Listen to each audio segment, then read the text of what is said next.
I'm Hilary, a mom in Oklahoma, and I have nothing new to say. I'm sorry. And I'm Hannah, a stay-at-home mom in Texas, and I also have nothing new to say. This is episode 67. I guess I should have said something about that. My daughter would have loved that. Six, Uh, seven. yeah, 67 of the Don't You to Read podcast. And hi, guys. We're so glad that you're here. We are really glad that you're here. It has been a doozy of a day for me, and it sounds like for Hannah, but we made it. We're here. We will overcome. Yes, and we are here to start a new book. Yeah, we made it through book 1 of Harry Potter. I was thinking that I could read the synopsis for book 2. Okay. Yeah, so we're starting book 2, Harry Potter and the Chamber of Secrets. So this book has over 4 million ratings on Goodreads, and it is an average rating of 4.43. And I will go ahead and read the synopsis. I'm curious if remember how the back of the book had something different than oh, it's the same this time. Okay, so I'll just read the synopsis on here. Ever since Harry Potter had come home for the summer, the Dursleys had been so mean and hideous that all Harry wanted was to get back to the Hogwarts School of Witchcraft and Wizardry. But just as he's packing his bags, Harry receives a warning from a strange, impish creature who says that if Harry returns to Hogwarts, disaster will strike. And strike it does, for in Harry's second year at Hogwarts, fresh torments and horrors arise, including an outrageously stuck-up new professor and a spirit who haunts the girls' bathroom. But then the real trouble begins. Someone is turning Hogwarts students into stone. Could it be Draco Malfoy, a more poisonous rival than ever? Could it possibly be Hagrid, whose mysterious past is finally told? Or could it be the one everyone at Hogwarts most suspects, Harry Potter himself? Interesting. Mine is very similar, but it added something. It said about the spirit in the bathroom. It did say spirit named Moaning Myrtle. And then it Oh. says, and the unwanted attentions of Ron Weasley's younger sister, Ginny. Oh, that is a massive thing to add. Yeah. Interesting. Okay, so today we will be covering chapters 1 and 2 in book 2, Chamber of Secrets. Yeah.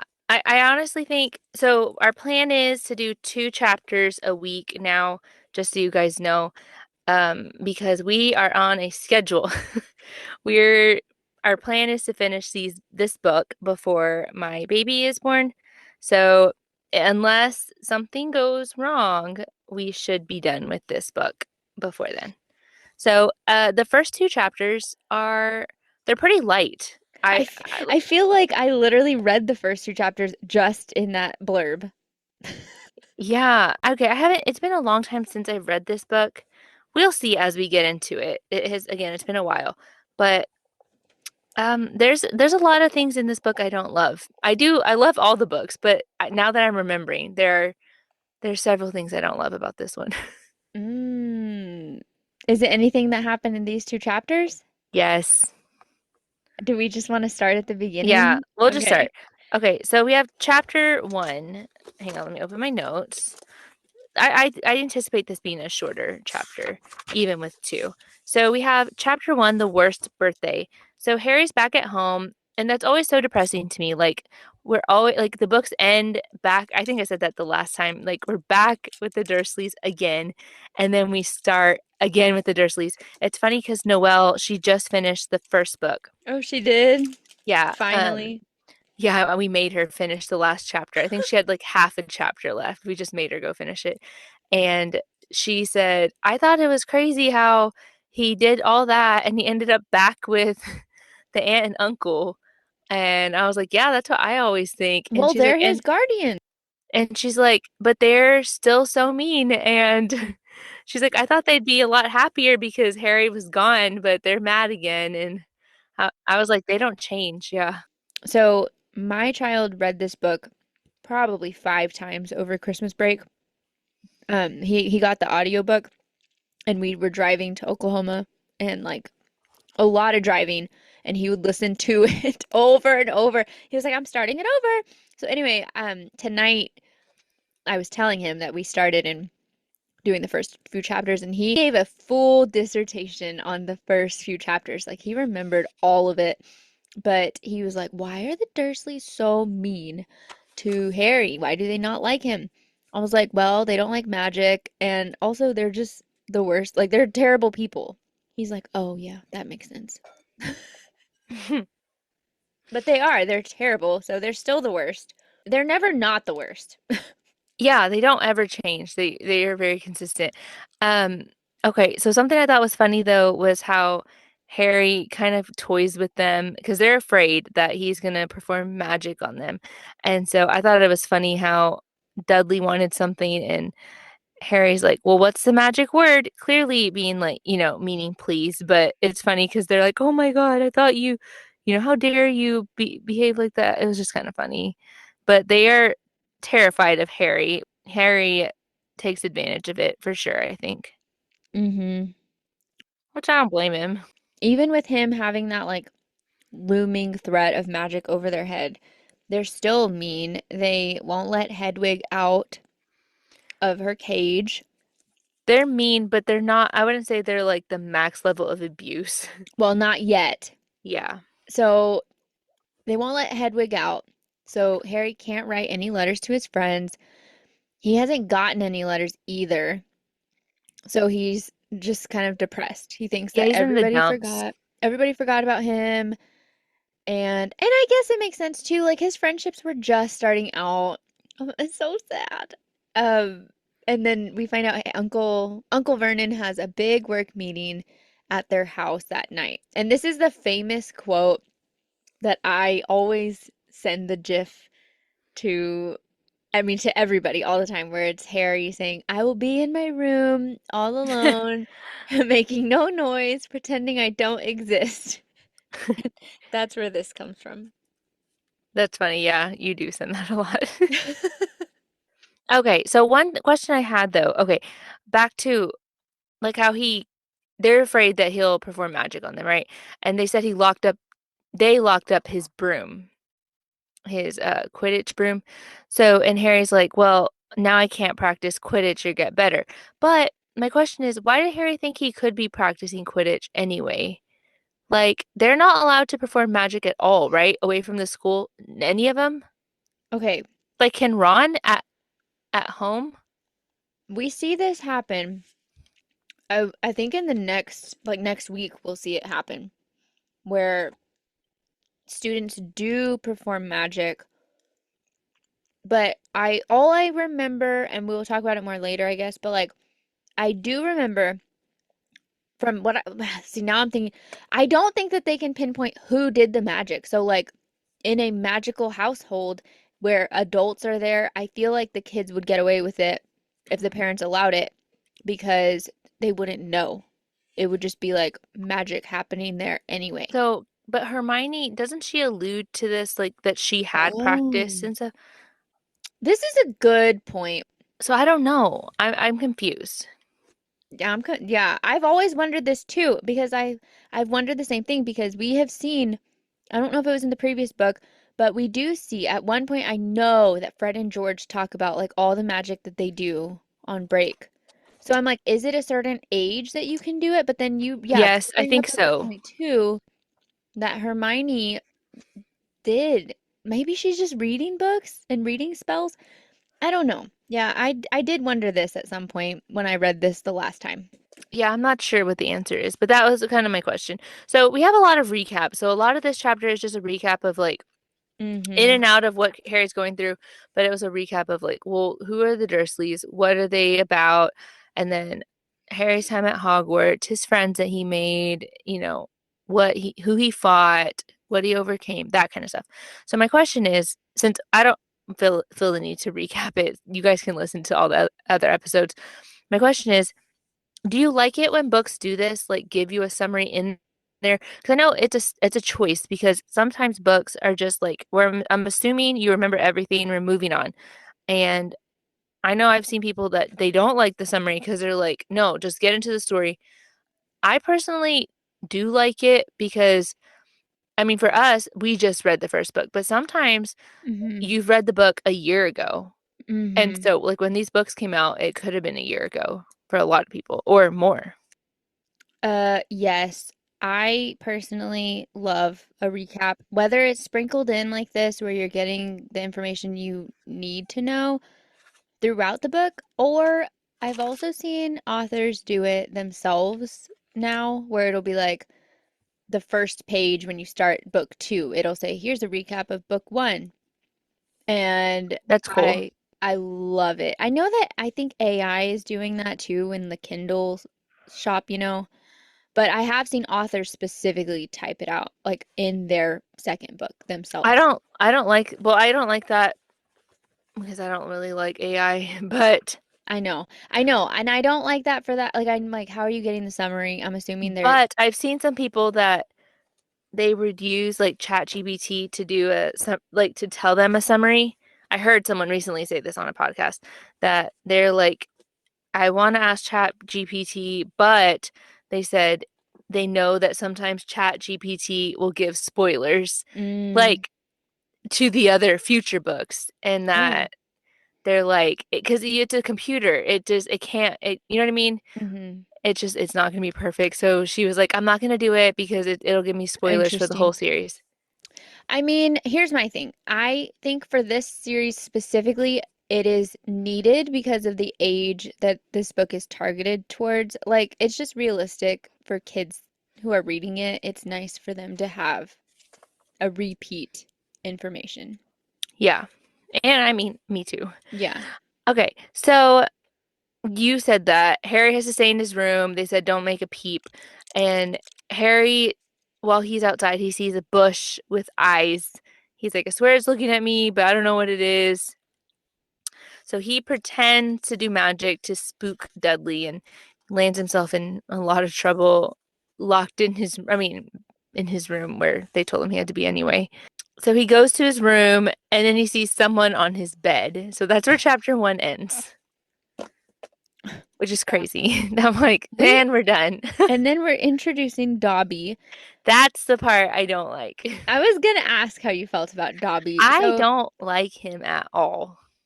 Dobby, he's described as looking like a very large, ugly dog. He is a house elf for a family that we don't know which family, and he will serve this family until he dies or until he is given his freedom, which they say that I think he says, do they say how he can get freedom or not yet? I I don't. never I never really know. I'm just gonna say it. So he's a house elf, and house elves, they can be freed when their owner gives them an article of clothing. So Dobby is like in a dirty pillowcase or something because he doesn't get any clothing at all, which is like see, and so maybe you feel about Dobby how I feel about Hagrid. Because I I feel thought bad for so, Dobby. but I just really don't like Dobby. And Well, I don't know that you feel that strongly tell me about why you Hagrid. don't like him. He's just so annoying. Like the books, the movie, nothing about it. I just don't like him. Like he's just pitiful all the time. That's yes. I think that's And accurate. and he's just I mean he means to do well, but he just messes a lot up all the Mhm. time. But then instead of just being like, "Oh, sorry," he's like banging his head in a drawer or like he's shutting his ears in the oven. Just Yeah. nonsense. Self-harm. So he's being super loud upstairs. He was stressing me out because I was like, shut up. Harry is supposed to be quiet and he's just being so loud and Oh yeah. not even And on how he's like purpose. and then he's like, "What have the letters?" Oh, because Yeah. Harry's like, "Did you take the letters or whatever?" Because he's just dumb. Because he said, "Well, they haven't written to me." He said, "Oh, the friends that haven't written to you." I don't know. I know I'm describing it wrong, but he's Yeah. like, Did you keep my letters?" He's like, "Well, I'll give them to you if you promise." Oh, I'm getting ahead of myself. Dobby tells him, "You can't go back to Hogwarts. It's dangerous. I can't tell you who said it. I can't tell you why. I just know that there's a plot, like a lot of bad things are going to happen and you can't go. It's too dangerous. You're too important." And he's like, "You need to tell me who," and he won't tell him anything. He's like, "I can't say anything."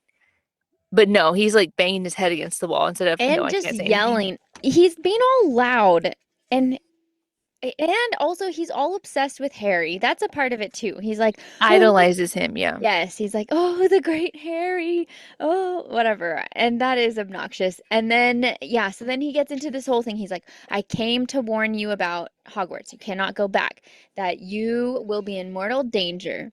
And he says there's a plot. There's a plot for terrible things to happen, and Dobby can't answer anything because of his house elf status. So he can't say any secrets that He's his bound to secrecy, yeah. yeah.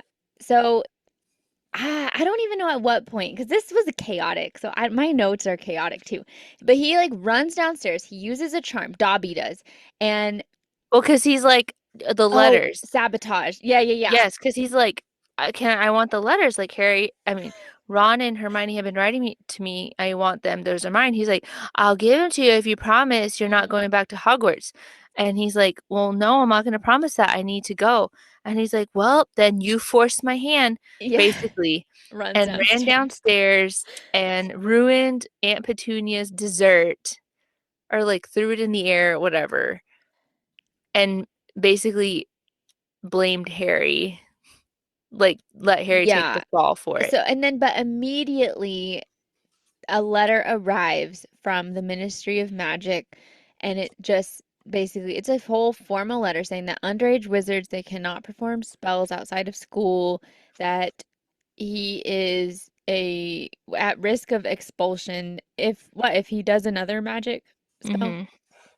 Okay, so at this point now, the Dursleys know that Harry cannot use magic at home, and they're like, "Oh, you've been playing us this whole summer." So now they for real lock him in his room, and they have bars on the windows. And I was like, "What in the child abuse?" Yeah, really extreme abuse. Yeah, it was bad. Like barely Yeah. like that he would get let out to go to the bathroom twice a day or something like something crazy. Yeah, they made his bedroom door have a cat door where they can slip like a prison. So they can Yeah. slip in meals like it's a canned soup, like cold canned soup twice a day, and he can go to the bathroom twice a day, and that's it. Yeah, that's insane. Like, how short is this episode gonna be? 15 minutes probably. So, okay, but then Harry, he's like obviously distressed because he's in prison. He's hungry. It's so sad. And he's having this nightmare. Like he's in the zoo and he's in the cage and people are staring at him. And then he wakes up and he's like, there is someone staring at me through the bars. And it is Ron. And that's it. I hit that end of chapter 2 and I was like, oh my goodness. Because in my brain, I'm like, here we go. Like, it's just about to get good. Because, like Hilary said, I feel like for me, every single book, it really begins when Harry goes to school. So before when he's just at the Dursleys, I'm like, ugh. Yeah, it's misery. Yeah. So we stopped right whenever Ron arrives, and I was like, no. My favorite character. I told Hillary too, I was like, I don't know if we're gonna have, or me, I was like, I don't feel like I have much to say about the first two chapters. Yeah, that's kind of it. So we're that's kind of it for the first two chapters. I do want to know if you guys like Dobby or not. I feel like I'm in the minority that most people do like him. Yes, so I feel neutral, I think. He annoys me a lot. Maybe I'm not neutral. I think he annoys me more than I like him, but Who do you like better, Hagrid or Dobby? I mean Hagrid because Hagrid does have good things about him, whereas Dobby has very little. But but you're right though. I think that that is not the popular opinion because I hear so many people talk about Dobby and how much they love him. Yeah, So I know someone who named their dog Dobby, and I was like, why? you're like, is he ugly? No, he's a cute dog, and I was like, why A Dobby? Out lot of of people like Dobby. yeah. So So if you do, let us know why. yeah, so tell us how you feel about Dobby, and then if you had to pick Hagrid or Dobby, then you can tell us that too. Okay, so next week it will be longer for sure. So next week we're gonna go over chapters 3 and 4, and I looked at it. That's 40 pages in the Ugh. book. So it's actually Oh, because the first two were short. yeah. Very short. So the first 40. the those two chapters are going to be over 10% of the book, which We is didn't do crazy. that math very well. Oh well. No, We're committed. it had to be done. Yeah, it had to be done. So it'll be fine. So the next week we're going to go over 3 and 4. So you guys can prepare if you want, or just know what you're going to listen for. So I think that's it. So you can find me at Hilary Reads, And I'm at Hannah Reads.